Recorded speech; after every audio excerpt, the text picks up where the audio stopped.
நீங்கள் பார்த்துக் கொண்டிருப்பது 24 நியூஸ் தமிழ்.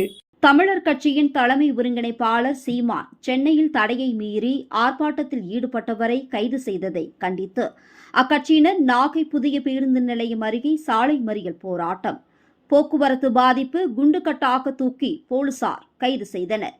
ஆர்ப்பாட்டம், கண்டன முழக்கம், சாலை மறியல், போலீசார் கைது, போக்குவரத்து பாதிப்பு. சென்னை அண்ணா பல்கலைக்கழக மாணவி வன்கொடுமை விவகாரத்தில் நாம் தமிழர் கட்சியின் தலைமை ஒருங்கிணைப்பாளர் சீமான் சென்னை வள்ளுவர் கோட்டத்தில் தடை மீறி ஆர்ப்பாட்டத்தில் ஈடுபட்டவரை போலீசார் கைது செய்தனர்.